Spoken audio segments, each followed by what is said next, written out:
Where I play, as long as I go number one in the draft.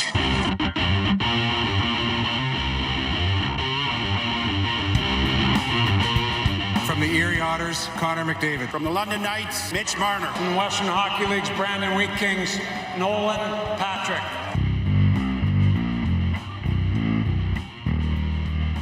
This is Tracking the Draft with Craig Button. He checks an enormous amount of boxes. Nobody in this draft did more with less. I absolutely love him. It's not his skills that anybody's concerned about. It's that playing attitude. And quite frankly, it's really poor. Speeding towards the future of the NHL. From the U.S. Development Program, Jacob Truba. From Färjestad of the Swedish Elite League, Jonas Brodin. From the Boston U Terriers, Brady Tkachuk. He could play in the NHL next year. He's one of those guys. Here's your host, Dean Millard.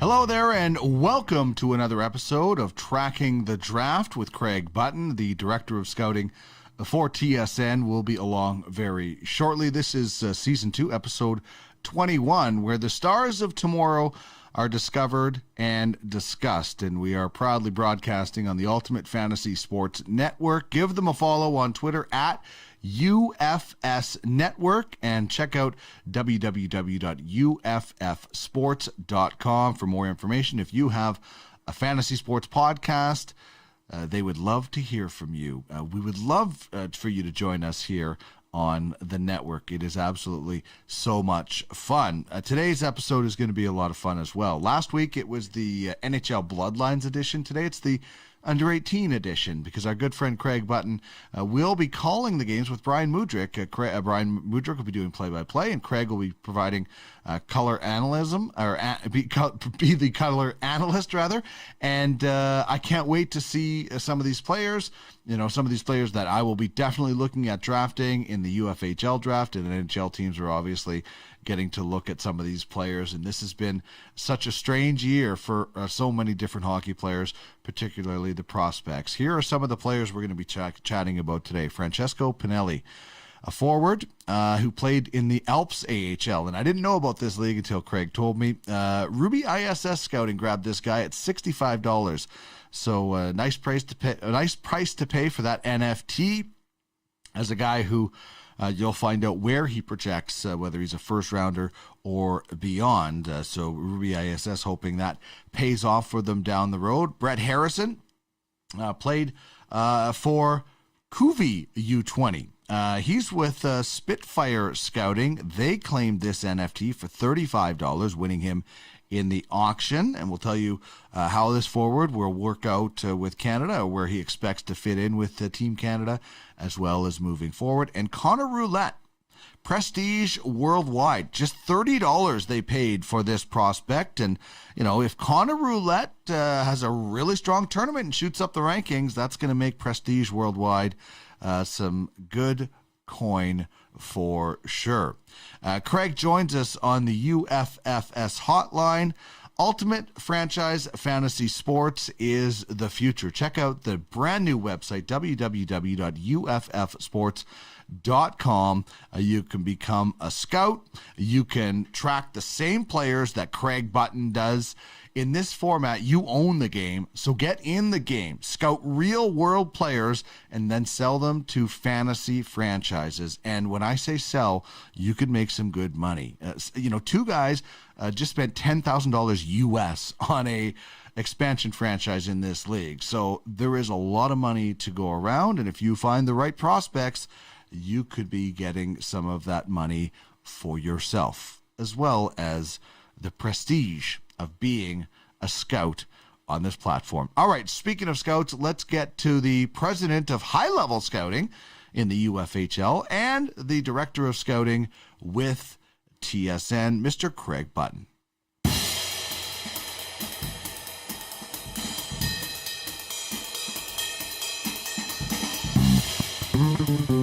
Here he is, the director of scouting for TSN, former GM of the Calgary Flames, and a Stanley Cup champion with the Dallas Stars.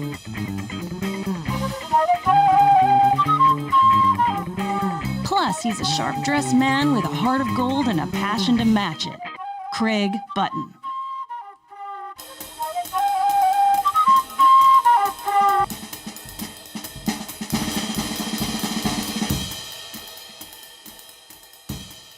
Okay, Craig, the World Under-18s are just about upon us. They start next week, and I know you're going to be there, part of the broadcast on TSN, so I can't wait to see you calling those games with your crew. Who are the crew that's going to be with you at the U18s this year?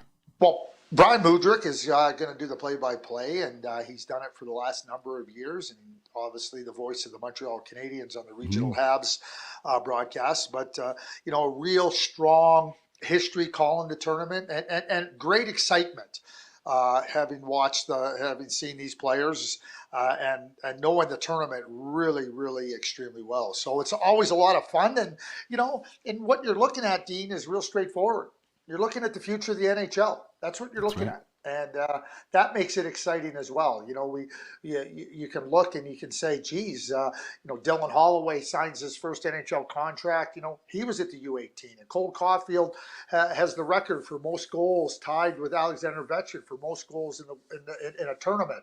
He's ready to turn pro or be an NHLer. Spencer Knight, who just won his first NHL game on Tuesday night. That was the future a few seasons ago. And this year will be the future in seasons ahead. Yeah, indeed. And Muddy is a great guy. It's funny. Brian Mudryk, Jamie Thomas, and I all worked weekends at the same time in Edmonton. So there was a few late nights after our newscast that we would go out and, research and compare notes after doing the weekend. So you're in really good hands. Brian is truly, like you said, a great guy and a lot of passion with his call. He's worked really hard to get to where he is. Oh, he sure has. And, like you said, he's simply terrific. There's no other way to put it. All right, so we're going to get to some players for Canada that are going to suit up for their respective country at the U18s. But just who are a few players that you're looking forward to seeing that are 2021 draft eligible that won't be wearing the Maple Leaf? Oh, I'm not looking at any other players other than the Canadian players. Are there any other players that play the game outside of Canada? No, there's not. No. Well, I don't think there is. I mean, I got asked a question the other day, do you just look at a specific region? In Canada, one province over another. It was around the discussion of Patrick Marleau. And I said, well, I guess you can, but just understand that you're going to narrow yourself down into nowhere where there's just not enough players. So you have to have a worldwide view of this, and certainly that's what the draft does. I will say this, Dean. Next Tuesday, Canada is going to play Sweden. And my estimation of that game is that there will be at least 12 first-rounders in that game and maybe 14 or 15. Wow. Because, we'll go through some of the Canadian players, but, Fabian Lysell, Simon Edvinsson, Isaac Rosen,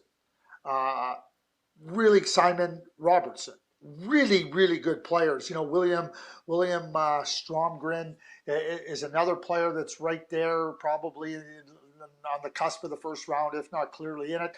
So I just named 5 Swedes, and I think there's 8 or 9, maybe 10 Canadians that fall into that category. And so you tune into the game next Tuesday with Canada and Sweden. It becomes quite impressive with respect to the quality of talent, the quality of player that is going to be available there. And when I guess it's not fair to not talk about the Canadian kids, but we're going to talk about a couple of them on this show here. But I mean, Corson Sulemans is a first-round pick, and Brant Clark is a first-round pick, and there's no question that those guys are going to find themselves. Cole Sillinger's a first-round draft pick. Carson Lambos and his health situation is he got hurt in the Regina bubble. So he's a little bit up in the air as far as I know at this point in time. But we're talking the first round of the NHL draft is going to be on display. That could be just about half of the first round in one game. In one game, you tune in and you can see half of the first round. Pretty impressive is what I would say. That is going to be awesome. And one of those guys that we're talking about today is Francesco Pinelli, a forward who is playing this year with Jesenice in the Alps AHL. I don't exactly know where that is, but I do know that Ruby ISS snagged this NFT for $65. It's interesting. His brother Luca, he's already listed on the platform by Brennan Kopp. So UFFS scouts get to these guys years before the big leagues do in all sports. But we're talking about Francesco today, and these three guys that we're talking about today will all be in Texas. So I want to ask you, what should fans and scouts be watching for with Francesco wearing a Canadian uniform at the U18s? Okay, I'm going to take one step back to just tell you what the Alps Hockey League is. Yes, please. So it's a league where Austrian players play. Some German, some Swiss players. The Swiss has a really good junior league, and what's happened is in that region of around Austria, Slovakia, in that area, Hungary, they've created this Alps Hockey League where players in that area can go and play, and the competition is pretty significant, for that region. And if you go back to the World Junior Tournament and you look at Austria and you look at players that played and where they played, a number of them were playing in the Alps Hockey League. So just to give you a sense of where that league is from. So there. Now, let's go on to Francesco Pinelli. So what, you always, it's always an interesting question when you ask me, what can fans expect? Here's a little way I would reframe that in my own words, is what can fans look for? Mm-hmm. And what you're going to see in Francesco is a player that's really a player of really good, smart playing in all areas of the game. There's not this flash to his game. There's not this, end-to-end rushes or this, this brilliant standalone skill. But, he gets himself invested in the game with the puck, without the puck, offensively, shooting it, defensively, defending hard. And he has a real, what I would call a real completeness to his game. And how many times, Dean, do we talk about players? Oh, they got to work on that play without the puck. Yeah, all players have to work on their play without the puck. But Francesco is a player that seems to have that part of his game just a little bit more advanced, a little bit more developed. And for that reason, what you can look for is a player that Dave Barr and the coaching staff are going to be able to use in a lot of different scenarios. Penalty killing, key defensive zone faceoffs, offensive zone play, holding the puck, possessing the puck, being a player that the opposition is going to have a tough time getting the puck from. And he may even be a player that they swing to the left wing. And this tournament is really interesting as well, because when you get the best players, sometimes you got to take those players and have them play in different positions than what would be considered their natural positions. It's another challenge for the scouts. You're assessing players perhaps not in their natural position, but in a position that they got to play on this team. And that's just another aspect of evaluation for this tournament. But, when I've watched Francesco, you continue to find yourself, geez, who made that play? Who started that play? Oh, where did that play emanate from? And, it circles right back to Francesco Pinelli, because he has a lot of those elements in his game that are really important to success. And not just for the team, but when you look at where other players are able to have success, you see a player in Pinelli who can contribute to that. So a really smart, competitive, well-rounded player is what I would suggest you can look for from Francesco Pinelli.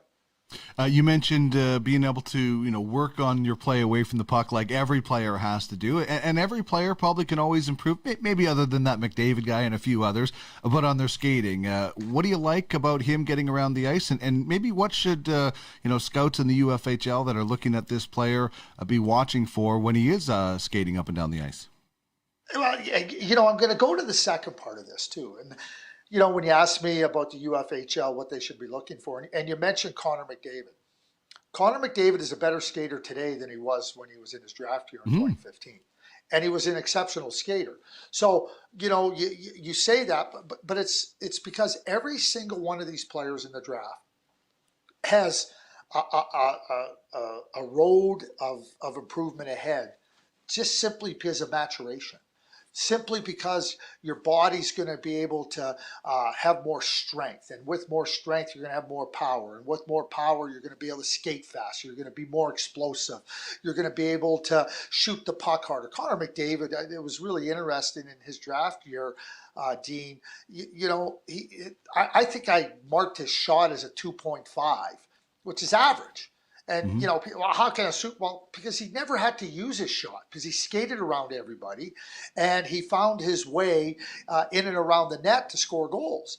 But as you move to the NHL, you develop your shot. You understand how your shot can be more effective and, work with your skating to keep defenders at bay. You watch Conor McDavid shoot the puck now. Conor McDavid has a very good shot. It was always accurate, but now it's quick, and now it's off his stick. And, Conor talks about being with Austin Matthews in the summer, working on the release. So, Conor McDavid's all of 24 years of age, and he's still improving. So these players, just with maturation, are going to improve. So when you ask me how he gets around the ice, Francesco Pinelli, that is, what I would say is his skating is good, very good. I don't think it's going to ever be outstanding and exceptional. But if we look at skaters in the NHL, how many exceptional skaters are there in the NHL? There's Connor McDavid and there's Nathan McKinnon and there's a number of them. I'm not trying to, but where you fall in, there's different. If Francesco Pinelli's skating was on the Connor McDavid level, we'd be talking about him in the top 3-4 picks of the draft. Right. But it isn't. So that's where he sits. But it's one element. And then you ask yourself, what's the element in that regard? How does it impact the rest of his game? How does it fit in with the hockey sense? How does it fit in with the puck handling skills and the different elements? It's never about one skill. And it never can be about one skill. It's got to be the skills within the entire package of skills and the array of skills. And you've heard me say this many times. I see a lot of players that are great skaters that go nowhere fast, and they get someplace that has no meaning. And other players that might not be around, but might not have as much flash or as much dash. But boy, they're always right in the middle of things. They're always in the right places at the right times, and you can't check them and everything. And so I would suggest that Francesco, if I was projecting him, I would project him as probably a number 2 at best center, and at the very least, and least is probably not the right way to put it, but a number 3 center. And I think that the qualities that he brings to the game are of NHL caliber, and I think the approach he has to the game are ones that are desirable to NHL teams. Yeah, and I look at a prospect, and as long as you tell me a certain skill set isn't going to be a massive detriment to his development, I'm okay. And you can work with a lot of things like that, right? So where do you see, is this, you mentioned a lot of first-rounders in that game next Tuesday. Do you look at Francesco as being a first-round pick this year, a top 9 forward for a team that could possibly play in the top 6? Well, I do. I see him as a first-round draft pick. I don't know where he fits. I see him as an NHL player. And you're drafting guys that have a greater indication of NHL potential than less. And the players that don't demonstrate or haven't been able to demonstrate to the same extent as others, they're the guys that get drafted a little bit later down in the draft, whether it be the 2nd or 3rd or the 4th round. Players like Francesco Pinelli, they've demonstrated more of those attributes, which to me makes them first rounders. To me, he's not a top 15 pick, but he might be shortly there right after. So I'd see him as a second half of the first round, based on the other players that I feel have a little bit better potential. There we go. All right, let's move on to Brett Harrison, a forward who played with Kuvi, the U20 program with SM Sarja. Spitfire Scouting has this NFT for $35, and we'll start with the same question. What should scouts be watching for with this player at this particular tournament? Well, a good, solid, competitive winger. And, Nick Foligno got traded to the Toronto Maple Leafs, and there was a lot of talk about what's Nick Foligno? What type of player is he? Where does he fit in on your team and everything that goes with it, right? And nobody brings up scoring. Nobody brings up high-end offensive abilities, but they talk about how a player like that can help other players, get opportunities and get space, and how you have to be smart to be able to play with those types of players. And that's Brett. Brett is he's going to play in traffic. He's going to be very good in the body-on-body battles. He's going to win loose pucks, and when he gets those loose pucks, he knows what to do with the puck. He's smart. He's got good hands, and he knows where the play needs to go to next. He knows where he needs to go to next to make an impact, and he's really, really competitive. And so when you start to look at a player of that ilk, like I see him as a player that will help others, produce offense. But he himself I don't see him as a big offensive producer. I see him as a player that's going to, and maybe Nick Foligno is the right comparison for him going into this draft, because he has a lot of those elements and he has a lot of those qualities that make good teams better and make good players, even great players, a little bit more comfortable playing, knowing that they're going to get some space carved out for them, and the battles that they're going to go win for the puck, they're going to receive the puck in the right spots. And those are players that I call important for your team and important for your other top end players, and that's what I see in Brett Harrison. Yeah, sounds like a really balanced two-way forward that maybe isn't going to, tee him up from the top of the circles or undress guys, but, could be that third assist, those guys that really do so much of the work on the play but don't get as much credit, or, get some goals the hard way. I'm trying not to sell his offense too short, but do you see him as that type of player that's going to be involved in the play but maybe doesn't get as much credit on the stat sheet? I'm really happy you brought this whole, to me, you brought this all together here, okay? So number one, you say I'm not trying to sell his offensive capabilities short. What you have to do in scouting is sell the player for what you think he can be. Mm-hmm. And, a lot of times NHL teams make this mistake all the time. They over-project a player. They look at a player and say he can be this. And instead of just saying, hey, listen, you know what? This is what he is. That's the essence of scouting, is seeing things that are clearly of NHL caliber, and then saying, this is what he can be really, really good at, and we're going to be really, really happy with it. Dean, you've watched junior hockey forever and a day. How many 50 goal scorers in junior, 100-point scorers in junior that were that good in junior never couldn't score 50 goals in 4 seasons in the NHL? It's dotted, right? So a player like Brett Harrison, it's not a knock to say he doesn't have offense. It's not a knock to say you're not trying to. It's just being accurate in your assessment. And then to the second part of your comment, which is really important, is there's other elements. And I use the quote, everything that matters can't be measured, and everything that's measured doesn't necessarily matter. And you better keep that in mind because there's a lot of players that do nothing, put up numbers or goals and really don't help your team be very good. And there's other players that might not put up the same numbers, but are really important to your team's success. Yeah, those 50, 60 goal scorers, 100 20-point guys. Leagues are full of them around the world that are not called the NHL, and they were good junior players, but just did not transform that or take that to the next level. And so that's just a situation that is always important for people that are judging players to not just go by the stat line, because a lot of not all junior programs or college programs or whatever program a player comes from are equal. So when we talk about Brett, is he knocking on the door of the first round? Is he in that top 40 for you? Is he outside of that top 40? What do you think? Oh, I would probably say that he is. I don't see him as a first-round draft pick, to be straightforward with you. Mm-hmm. But that doesn't mean he won't be. So he probably fits, like and you've heard me say this, and it's never wrong to continue to say it, and I won't hesitate to say it. I really believe players in the 21 to 40, 45 range are all the same player. Right. And we know that the 33rd player won't be considered a first-round pick, and we know that the 25th player won't be considered a second-round pick. I put them all in the same category. They're all the same.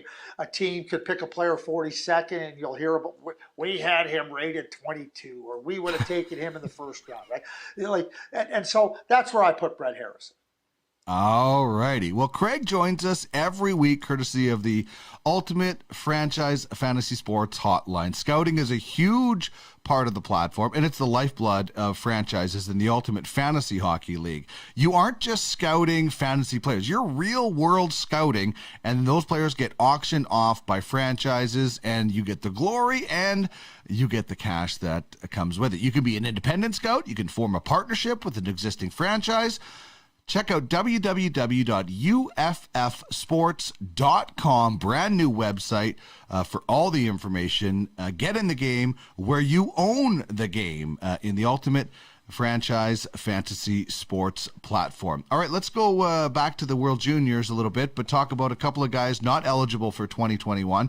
We're going to get to Conor Roulette in a second, but Connor Bedard, speaking of Connors, there's a lot of Connors on this show today, 2023 eligible.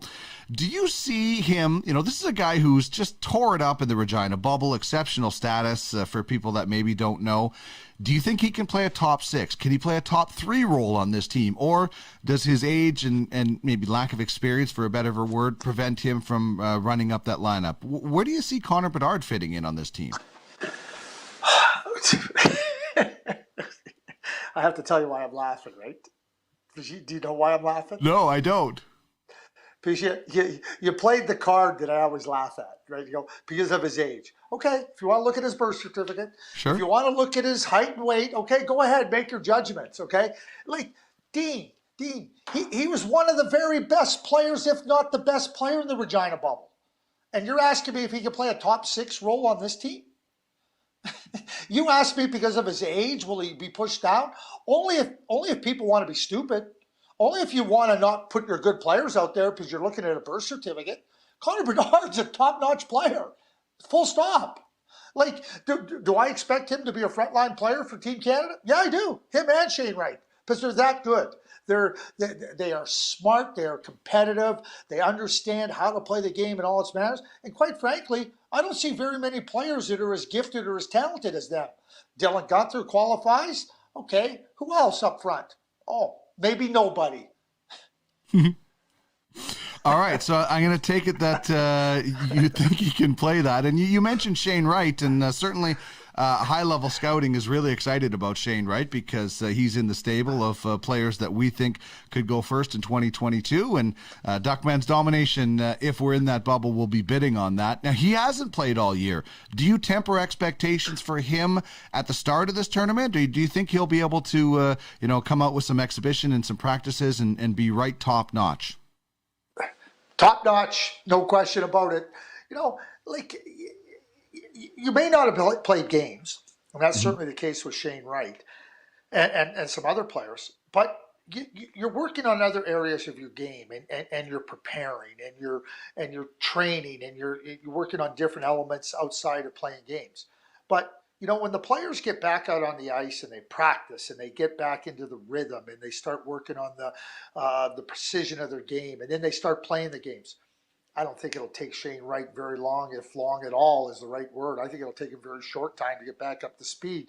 When I was in the World Junior, not the bubble, but in Red Deer prior to the World Junior when Canada first started, I was really interested to see, Dean, how long it would take the players to get up to speed, so to speak. And I remember watching the first drill, the very, very first drill in the day, and there was no dipping a toe in the water. And Shane Wright was right in the middle of it. He was doing a back pressure drill, and he was right fully invested on it. There was no lack of competitiveness, because the competitive fires that these players have are always burning. All you got to do is turn up the burner when you put them out on the ice, and then they start to burn hot. And that's exactly what it is with Shane Wright. And then as I watched him over the time there, I mean, yeah, you're talking about other good players, and we know what ended up happening with the quarantine and everything that happened, and it impacted Shane and some other players. But he's a top-notch player. He's exceptionally gifted with his skills. His brain is absolutely one of the very best right now in junior hockey anywhere, of any player of any age. And so when I watch him and think about him coming to this team, I have no question in my mind, nada, that he will be a frontline player, an important player. And I'm not so sure he won't be the captain of this team. That's awesome. I'll tell Trish. She'll be really excited about that. He was a captain at the U17, Dean. Right. So at U17, he came to that tournament. He was 15 years old. They have 3 teams in Canada, 63 players, and they have Shane was the captain of his team as a 15-year-old at the U17 tournament, which is a 16-year-old. He was a year younger than everybody. And it goes back to what I said about Conor Bedard. If you're a leader, you're a leader. Mm-hmm. And it doesn't matter what your birth certificate says. If you're a top-end player, it doesn't matter what your birth certificate says. It says you go and demonstrate through your actions where you fit and how good a player you are and how good a leader you are. Conor Bedard is a top-notch player. Shane Wright is a top-notch player and a top-notch leader. So when I say he very well could be the captain of this team, it's not because he was given exceptional status. It's because he's an exceptional leader. And it kind of reminds me of a story you told one time about the Brooks Bandits bringing in, was it Corson Kuhlman, where they were going to bring him in? And they said, this is a young player, and all the players were like, yeah, if he helps us win, who cares? And I guess that's the mentality you have, especially in a short tournament. I don't care if you're 6'10" or 4'2", if you're 15, if you're 17, if you're 18. If you're going to help us win and you qualify for the tournament, you're going to be a valuable part of that team. And that's what athletes at that highest level and all athletes should be thinking of. Well, Dean, how often do we hear the word culture? We got to create a culture. We got to create.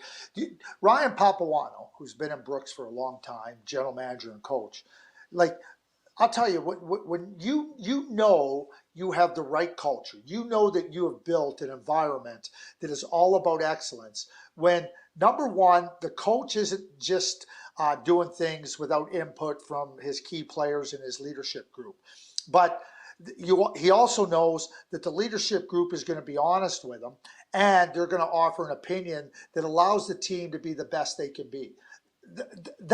It was great. Okay, Corson Sulemans was there. They won the national championship, which was wonderful, right? But Ryan Papuano and the players that he brought in there have created that environment and that culture, and that's when you have success. When they go, yeah, we know it might be difficult, but if he gives us a chance to win, and we know that he does, we'll deal with the other part of this. That is what teams in any sport are trying to do. Ryan Papuano has done it exceptionally well in Brooks. Indeed. All right, let's get to Conner Roulette, forward with Seattle in the Western Hockey League. This NFT was bid on and won by Prestige Worldwide at $30. And when you look at the U18s and the lineup, what kind of a player is this? A guy who might play a similar role he does in Seattle, or maybe a different role than he does in Seattle?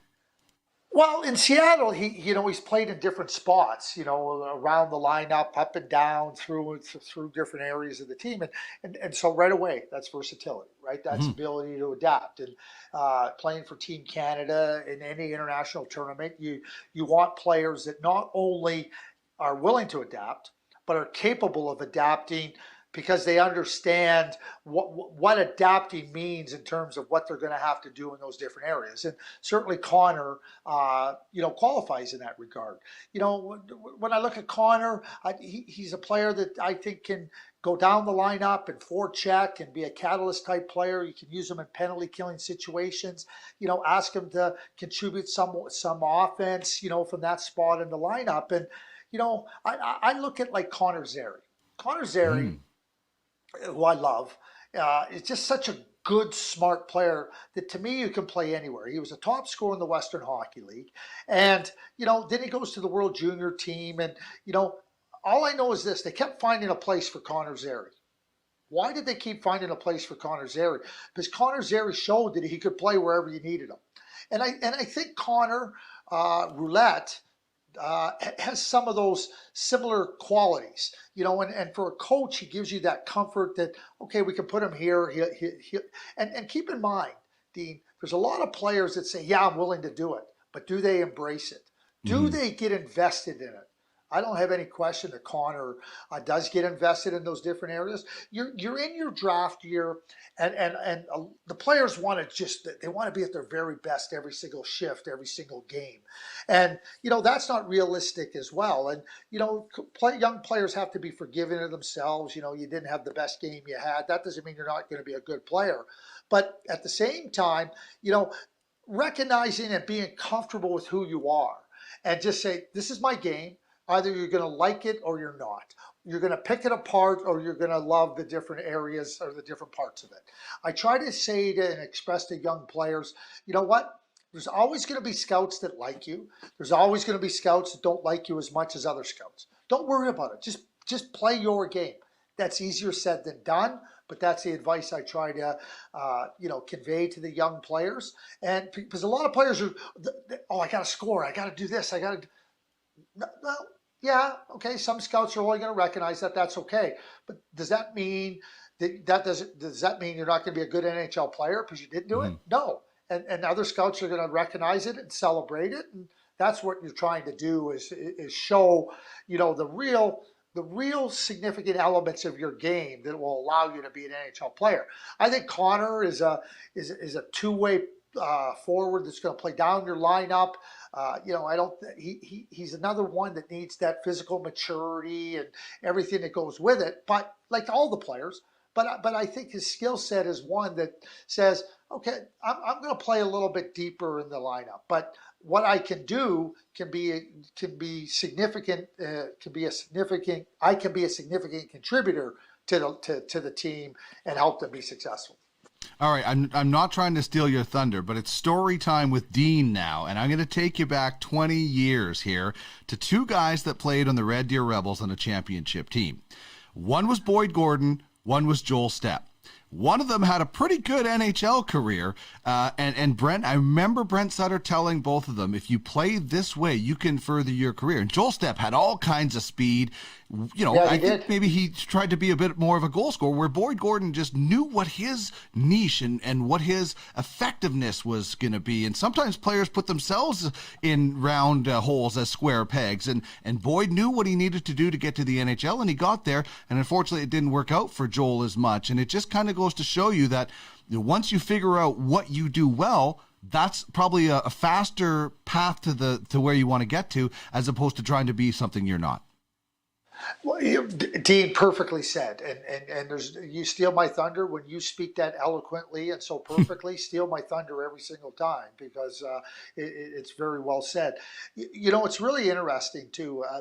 I go to the U17 every year. I go to the U17. There's over 100 kids in a particular birth year, and they've all been drafted in the CHL, first and second round picks, maybe some later round picks, not very many, but and I go there, Dean. And I can tell you this, I go there and I can, if it's 105 or it's 100, I can tell you why every single one of those players was drafted high in the CHL. I can tell you why. It's very obvious why. But now what you got to do is you got to adjust to a higher level. You got to adjust to playing against older players under more demanding circumstances. And what gave you success to get to that point? It could be great skating. It could be great offensive ability. It could be size and every one of those things. But the challenges now are going to be different, and they're going to be more significant. And how you adjust to them and how you recognize, okay, that's something I used to be able to do. I'm not going to be able to do that here anymore. And players struggle with that. Dean, when you have coaches that can impress upon you what your strengths are and what can be developed, it's not that they're trying to tell you not to be something more or not to expand your game, but you can only expand your game once the strengths and the foundation of your game are in order, and you got to bring those every single game. And for players, it's not that they're stubborn or they don't want to do that, but that adjustment, that progress of understanding, okay, this is my game. Maybe this is what I did really well previously, but I can't do that forward. That's all part of the maturation. And some players take a little bit longer to get it. Some players never get it, and some players get it really immediately. But again, it's just, I can understand when you've been so good at something for so long and trying to adjust to it, that can be a difficult challenge. Yeah, and those other leagues we talked about before are full of those players as well. Unfortunately, it's and a lot of NHL guys, they get to the NHL and then they have to adapt as their career. Brent Sutter even had to adapt as his career changed as well. So it's always a learning process, I think. And I always learn so much on this show from you, Craig. So thank you so much. I look forward to hearing you and Muddy on the World U18s next week. And we're going to chat with you from Texas. I know you're going to be so happy to go back where you won a Stanley Cup. The only thing better is if you could wear a Michigan hat while you're there as well, and maybe we'll see that. So I definitely want you to have a lot of fun, and I can't wait to chat next week, Craig. Hey, I can't wait either. And I will have a Michigan hat on next week with my Stanley Cup ring. Count on it. I love it. This is a serious message. Craig Button joins us on the Ultimate Franchise Fantasy Sports Hotline. Become a scout and make money while providing prospects to the Ultimate Franchise Hockey League. What you talking about, mister? Pay that man his money. I'm your huckleberry. Check out the details at www.uffsports.com. It's serious. I like it a lot. I said we got a winner. UFFS. You own the game.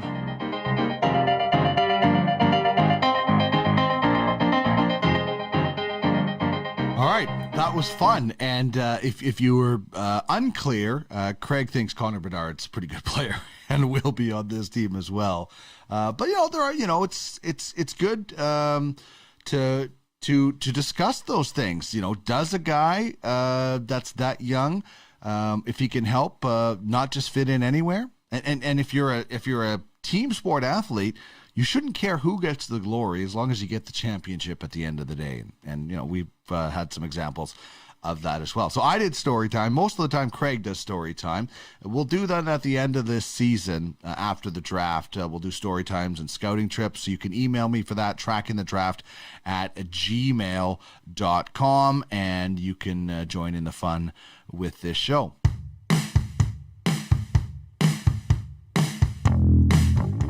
All right, that is going to wrap things up for another episode, but I want to direct you to uffsports.com. It is the future of fantasy sports, so make sure you check that out and get in the game where you own the game. Also, I mentioned we're broadcasting on the UFSN, Ultimate Fantasy Sports Network. This show, as you know, comes out Wednesdays. Friday, we have UFHL Now. UFFS podcast every second Sunday. Fantasy Hockey Time soon to be wrapping up and we'll be morphing into a baseball show. And 2 Minute Tuesday with Darren Bates. You can find all of that on the Ultimate Fantasy Sports Network YouTube page. And if you're looking for other great shows, check out podcastalley.ca, Tracking the Draft page, as well as other fun podcasts that you might enjoy. You can also get in touch with me there on Podcast Alley if you'd like to join the show as an advertiser. For Craig Button, I'm Dean Millard. This has been Tracking the Draft, where the stars of tomorrow are discovered. Have a great week and enjoy the U18s.